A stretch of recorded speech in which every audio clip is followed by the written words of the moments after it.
Hi, everybody, and welcome back to the Wolves Fancast YouTube channel for your latest tactical analysis review of a Wolves game. It's Aston Villa this week. We've basically solidified our status within the Premier League with the victory, but it was all confirmed with results going our way at the weekend. So we can look forward to another Premier League season with Lopetegui at the helm, and what a job he's done in terms of getting the points to get us confirmed with Premier League football next year.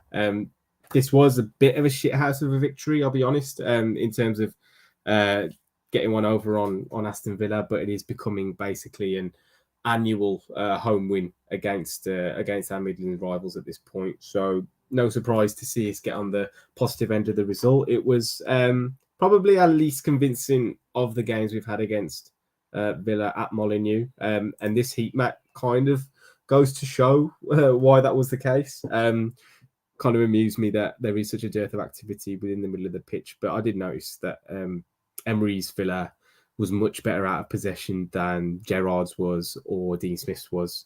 And we really didn't make too many inroads through the middle of the pitch, as you can see, in terms of where we focused our possession. But it did help, obviously, going 1-0 up so early in the game and allowing us to take a little bit of a back step and ask Villa to kind of break us down. The other thing that I noticed that was really obvious, partly due to the fact that Stuart Atwell was probably over-refereeing the game in terms of how many soft free kicks he was giving away. But we committed 20 fouls in the game, which is the second most in a single game that we've made this season.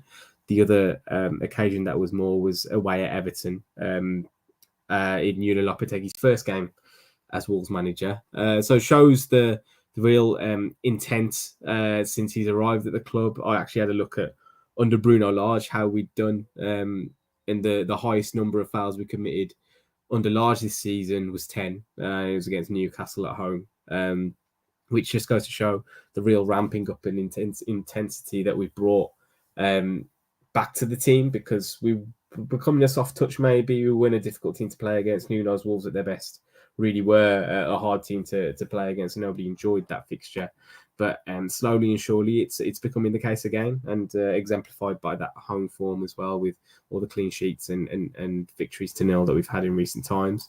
The other thing that perhaps needed addressing was us playing out from the back. And Jose Sarr was quite evidently not inclined to play out from the back and really taking no risks whatsoever. Helped again that we got a 1-0 lead early on from a set piece, and there was no real necessity to try and build play from the back and create space in the final third.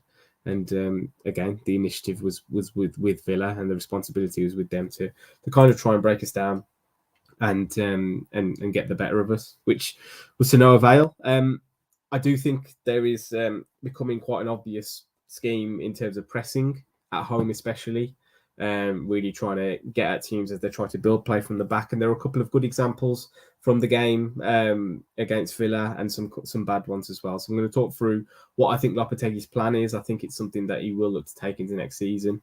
Currently, mixture of profiles of players who can press and can't press to the intensity and the level that we need to.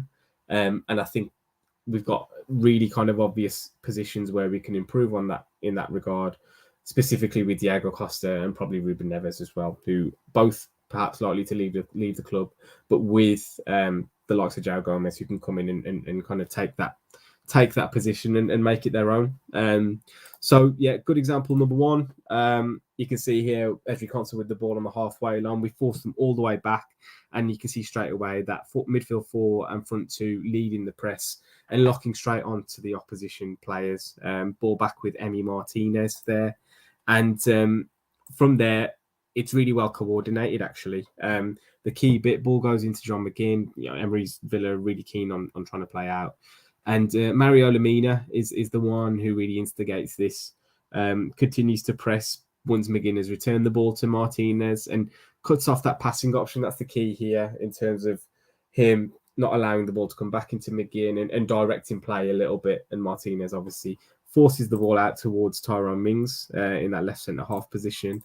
And ultimately, the ball goes out to Alex Moreno. Nunez is then triggered. Each pass kind of brings that trigger on to go and commit to the press. Unfortunately, we gave a free kick away there, but it was basically nowhere to go from Moreno. He kind of just knocked the ball away and went down for a foul. And with Atwell refereeing the game the way he was always likely to give a free kick. But ultimately, the press was a successful one. I'm going to move on to another good example as well. Ball here with Tyrone Mings. Again, working across towards his centre-back partner in Consa. And the ball, again, goes back to Emi Martinez. It's interesting here that Costa and Neves are the ones that are actually leading this press. So if you, despite the fact that they do lack that mobility to really go out and try and win the ball, if you can direct people in the way that you want to, you can still have a successful kind of pressing system in place without necessarily the profiles that would fit a team that wants to play that way. Again, Neves heading towards a goalkeeper, cutting off that passing lane back to Consa, as you can see in the next image here. The ball goes back out to Mings, and Mateus Cunha is the key person here in the final kind of phase of this, where he leaves John McGinn with the understanding that Mateus Nunes needs to go out to the wider player. Douglas Luiz is dropping short to receive the ball, and he, again, understanding that John McGinn isn't likely to receive the pass, heads towards Douglas Luiz. His momentum and his intensity gets him to the ball. Unfortunately, runs it out of play in that situation. But again, another example of a really good piece of work off the ball that I think we're likely to kind of implement in the longer term with some more appropriate kind of players. Again, specifically João Gomez, who can really work on this. A couple of times it didn't work so well. You can see on this occasion, Mings with the ball again, heads out towards Moreno, who returns it. And Ruben Neves, again, is the one leading this press. He's working hard, he's intense, but sometimes, you know, if things aren't backing you up behind you, it doesn't always work very well. And my concern with someone like Neves is that he really doesn't have the recovery speed to get back into position. So there's always likely to be one midfield kind of left on their own if this breaks down when it comes to the way Lopetegui wants us to set up. And on this occasion here, Neves heads towards Martinez, and the pass, while there was an expectancy maybe that Consa was then going to receive the ball, McGinn drops short, he receives it, and then he's able to play out, and Lemina hasn't gone with him in the same way that he might have done. Now, we can't see the whole pitch here. There's obviously players on shoulders who might have concerned him and maybe stopped him from really going full tilt in the press on that occasion, but it kind of wastes all the work that's gone into it, especially if your midfield partner has gone out and pressed to that extent. You need him back kind of sitting alongside you if otherwise. But again, kind of let them out a little bit easy on that occasion. Another situation here, Tyrone Mings again with the ball. You know, a bit of a theme here, I think, with trying to get Mings on the ball and trying to, you know, trigger those errors off the back of it. But he plays the ball into Douglas Luiz on this occasion. We've actually got Nelson Semedo playing really, really high here. Sorry, it's probably Jacob Ramsey, actually. Nelson Semedo stuck with him. He would normally be his man. And then, again, triggers Ruben Neves to head towards Emi Martinez on this occasion as he receives the ball. He actually gets it back out to Consa.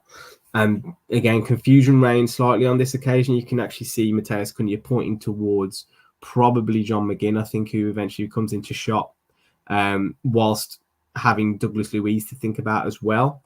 But that kind of hesitation then allows the ball to come into Douglas Luiz, and ultimately he receives the pass.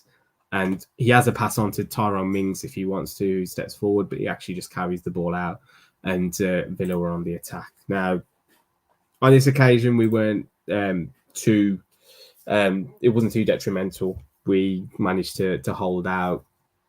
Villa created a couple of chances in the first half of nothing really in the second half to speak of. But you can start to see kind of the building blocks that Lopetegui is trying to implement. Again, probably with the wrong profiles, but as I kind of suggested at the start, if Diego Costa and Ruben Neves are no longer at the club next season, more mobile players in those two positions immediately kind of brings an upgrade into out of possession play, which I think is really quite promising, to be honest. Especially when you consider João Gomes has shown already, whenever was suspended, that he can play that role.